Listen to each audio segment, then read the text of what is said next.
This is the Intelligent Human Voice Podcast Network. I'm your host, the PatMan, from the Bay to LA and beyond. This is part 2 with special guest Thomas from... You're from everywhere, so I can't even say where you're from. The brother from Atlanta to Australia to LA and back and beyond. And let's do it again. We'll do it again. Austria. It's Australia. Most people do.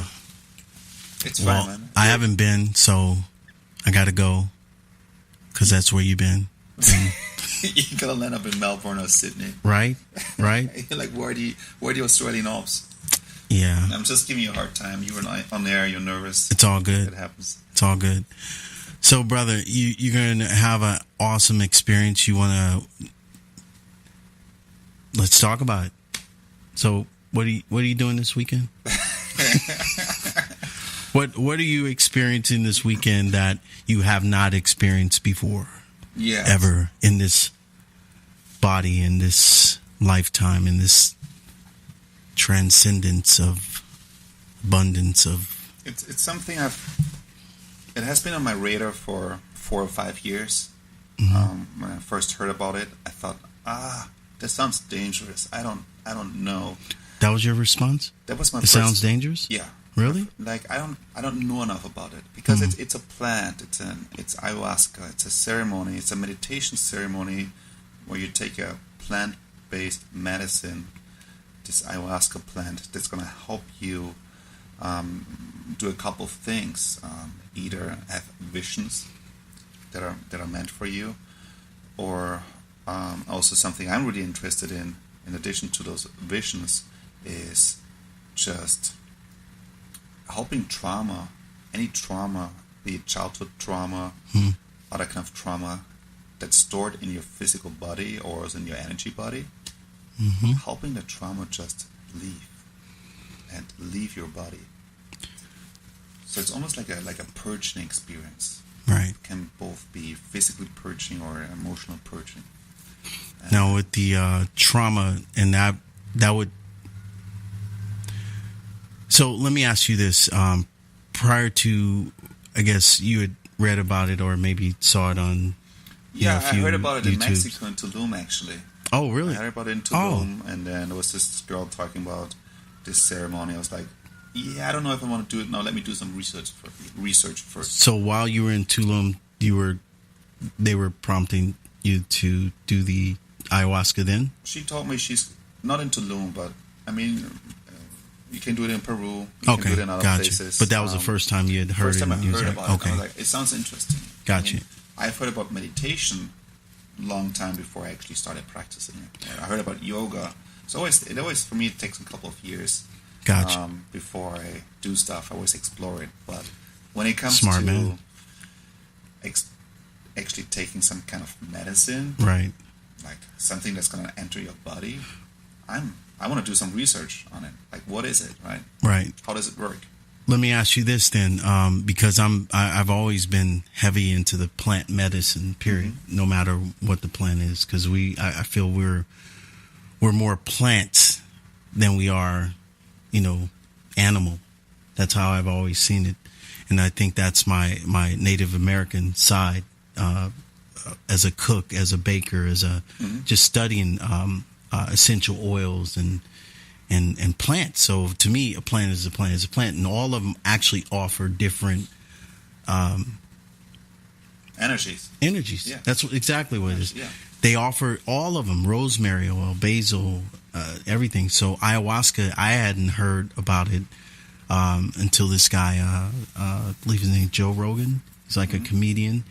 He went all off on it, and for me, when a celebrity or mainstream start talking about something, I'm always like, whatever. But for you, so you said the trauma part. Had you experienced? Well, I imagine you have experienced some trauma. I think we all have experienced, as a child, right? You're, and we don't get rid of it. I mean, it doesn't go away. I would say. And the way it works usually as a child, you can't deal with that kind of trauma. You're not strong enough. Your body is too small. There's certain things you just can't deal with. So what happens is with children, we take that experience and we put it in a vault. We put it in a box and we lock it away. Right. And then we might not even be aware that we have this. Let's call it pain, right, or trauma, or pain body. Pain body. Yeah. That's why Eckhart Tolle talks about the pain body. Precisely. But the thing is, we carry it with us, and then people can pick up on it. They know it's there, and sometimes we are not aware it's there because we've gotten used to it. So how do you get rid of that pain body? Because let's say, I mean, I'm 34. I had some trauma when I was, all my infant life, but especially when my parents divorced. It broke my heart. Right. I moved to Austria. I moved to Europe. I moved to a country where I didn't speak the language. I didn't know the people. I missed my family. I missed my cousins. And then, as I was 7 years old, or 8, or whatever, 10, I was reading about other kids struggling with their parents' divorce. And I was thinking to myself, I didn't struggle. Maybe it wasn't that bad for me, or maybe I locked it away somewhere. Right. Like at a really young age, I knew like it's going to be one of those two things. How would you say you were when you felt like it was really it was affecting you, big time? Like, I know we lock it or we go through things, and such as you're saying. When did I become aware of it? Yeah, what age would you say that you really like? What the heck? I just know like when I was always a very serious child. I was the oldest of 3 children. I have 2 younger sisters. I was always a big brother protector. Gotcha. I was the man in the house. Right. Dad not being there. Like, that's not something a young boy is supposed to be. Right. You can't. It's just thrown on you. Like, yeah. What? I'm a kid. It's a responsibility no kid can bear. Right. So, even though I was a happy child, I was a very serious child, very serious, sometimes not smiling a lot.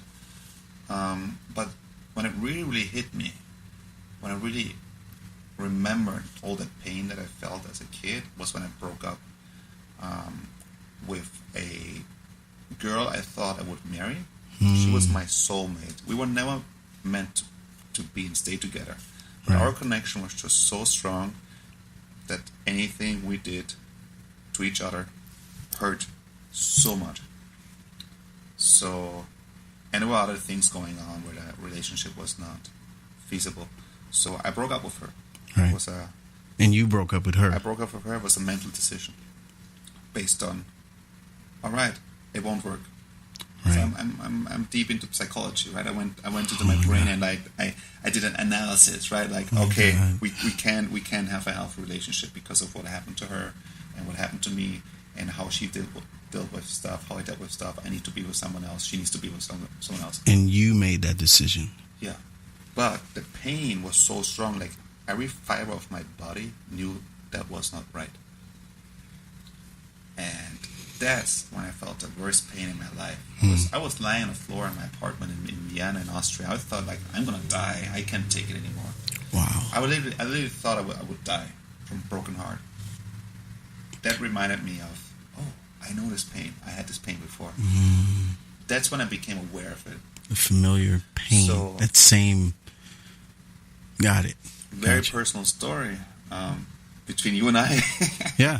And well, I'm a couple of listeners out there. Yeah, I'm hearing your story, and I because when you think trauma, and I guess I can speak from conversations I've had with people when it comes to trauma. It's always related to something that is tragic, but it's like, no, that's tragedy. It, like you said, you have to grow up young and have to fit into this man.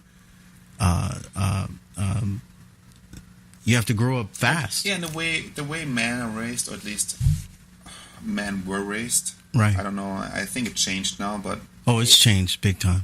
Men don't cry. Men don't cry. Right. You know, be tough. Right. Like women are way better dealing with emotions. I'm still learning from women how to deal with emotions. Oh yeah. I never learned how to deal with emotions. I'm forced to learn how to do it now. Right. So basically, what do you do when you know there's so much trauma? You try stuff. You meditate, right? You exercise. You do yoga. You go to therapy. You try all those different things, and then basically also trauma exercise. You see, like those things are not really working.